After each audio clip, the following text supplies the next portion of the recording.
കർത്താവിന്റെ ഉന്നതമായ നാമത്തിന് സ്തോത്രം ചെയ്യുന്നു. കർത്താവിന്റെ വിശുദ്ധ പൗരോഹിത്യത്തെ മഹത്വപ്പെടുത്തണമേ. കർത്താവെ, സഭയിലുള്ള സാന്നിധ്യം പ്രണമാക്കണമേ. നിന്റെ വലത്തും ഇടത്തും, വീട്ടിലും വഴിയിലും, ജലത്തിലും കരയിലും, മുകളിലും ഹൃദയത്തിലും കർത്താവിൻ്റെ സാന്നിധ്യവും സഹവാസവും സംരക്ഷണം ഉണ്ടാവട്ടെ. ഞാൻ നിനക്ക് മുമ്പേ എൻ്റെ ദൂതനയക്കുമെന്ന് പറഞ്ഞ അല്ലസിന്റെ കർത്താവ് നിന്റെ വഴിയാത്ര നിനക്ക് മുമ്പേ പോവുകയും I will come with you wherever you go. നീ എവിടെ പോയാലും ഞാൻ നിന്റെ കൂടെ ഉണ്ടാകുമെന്ന് പറഞ്ഞാൽ കർത്താവിൻ്റെ സാന്നിധ്യത്തെ അനുസ്മരിച്ചുകൊണ്ട് നിന്റെ വഴിയാത്ര നടത്താൻ കർത്താവ് നിന്നെ പ്രാർത്ഥനയായി പൂരിതമാക്കട്ടെ.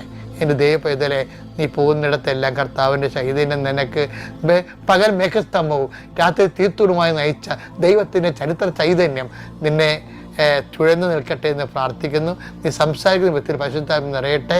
നീ കണ്ടുമുട്ടുന്ന വ്യക്തിയെ പരിശുദ്ധാത്മ നിറയട്ടെ. നീ ചിന്തിക്കാത്ത വഴികളിലൂടെ ഈ വഴിയെ ഇതിനു മുമ്പ് നീ പോയിട്ടില്ല, നീ പോകേണ്ട ഒരു പുതിയ വഴി ഞാൻ നീ നയിക്കുന്നല്ല ചെയ്ത കർത്താവിൻ്റെ വാഗ്ദാനം നിന്റെ ജീവിതത്തിലെ നീ പോകുന്ന വഴിക്ക് നീ നയിക്കപ്പെടേണ്ട പുതിയ വഴികളെ കർത്താവ് നിന്നെ കാണിച്ചു തരികയും നിന്നെ സഹായിക്കുന്ന പുതിയ ദൂതന്മാരെ കർത്താവ് നിന്റെ വഴിയാത്രയിൽ സമാന്തരമായിട്ട് യാത്രയാക്കുകയും നിന്റെ സംരംഭങ്ങളെല്ലാം അവൻ ചെയ്തതെല്ലാം കർത്താവ് ശുഭമാക്കുകയും ചെയ്തെന്ന് പറഞ്ഞ കർത്താവിൻ്റെ ശുഭോദർക്കമായ ആശംസകൾ അക്ഷരാർത്ഥത്തിൽ നിന്റെ ജീവിതത്തിൽ നിറവേറിക്കൊണ്ട് നീ കണ്ണീരോടെ വിതക്കാനുള്ള വിത്തുമായി പോകുന്നു.